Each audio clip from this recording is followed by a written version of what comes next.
オーディレクトアトム2。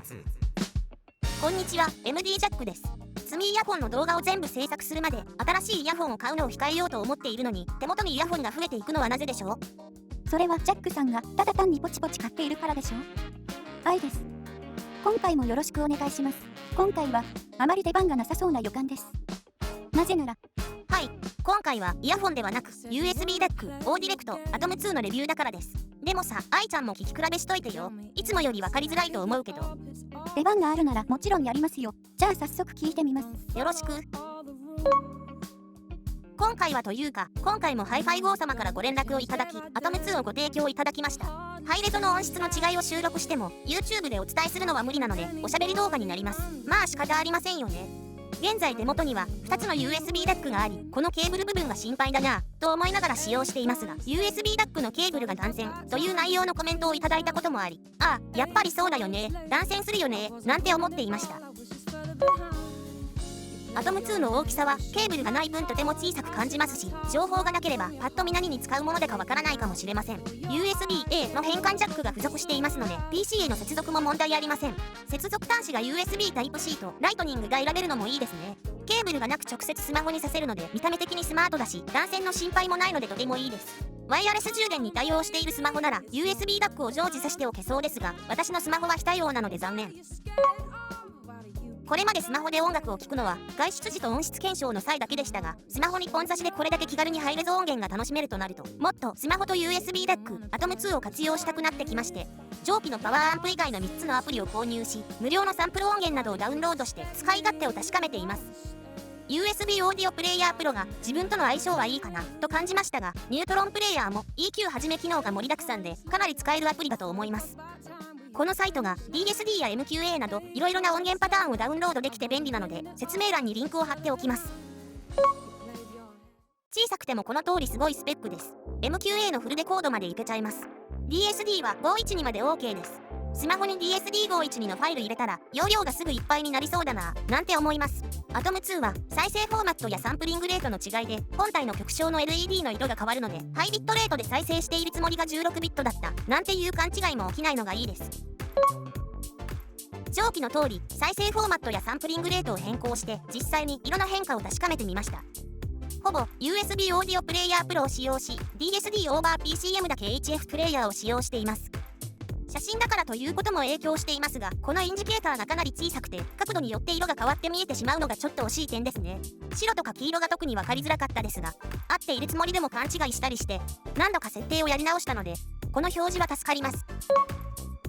デメリットというほどのことでもないんですが、使用時本体が少し熱を持ちます。ほんのり温まる程度です。あと当然ながら電源はスマホから取りますから、スマホの電力消費が激しくなります。まあどの USB ダックでもこの2点は同じでしょうから、アトム2のデメリットというより USB ダックの宿命ですね。まずスマホでの比較です。Xiaomi Redmi Note 10 Pro に iBus DC03 とアトム2を接続し、フラッグ24ビット 96kHz のソースと DSD256 のソースで聞き比べました。DSD256 は iBus DC03 がこのフォーマットまでの対応となるためですが、実際こんなスペックでなくても十分な気はしています。どちらもものすごく良くて、16ビット 44.1kHz では感じたことのない柔らかな質感です。大げさな言い方をすれば、音がシャボン玉の中にいて耳に届いた瞬間にシャボン玉が割れてそこにある空気と音が一体になって耳に飛び込んでくる感覚です。一言で表現するなら空気感、臨場感ということになります。iBus DC03 の方が若干明るめな質感でした。アンプの違いということですかね。次にオーディルバーのスタジオを使用した PC からの再生で MQA24 ビット 352kHz のソースを使用し、 iFi オーディオ、全ダックとアトム2で聞き比べてみました。漠然と聞いてもすぐに分かるほどの違いが感じられなかったので、曲の出だしから30秒ぐらいを重点的に繰り返し聞いたところ、アトム2に比べ全ダックの方が空間が一段深く感じられました。これもアンプの違いのような気がします。ただアトム2の音質も相当深みはあり、不足感は全くありません。パッと聞いただけでは違いがほぼ分かりませんでした。優劣ではなく好みレベルの違いだと思います。なんかびっくりしましたね。良い音ってどういう音なんだろうっていつも漠然と思っていたんですけど、想像しているものとはちょっと違っていました。派手さはないんですけど、自然な音と言えばいいんでしょうかね。愛も音と空気で一つの音っていう風に感じました。情報量の多さってこういう風に聞こえるんですね。今回はいい意味で衝撃を受けました。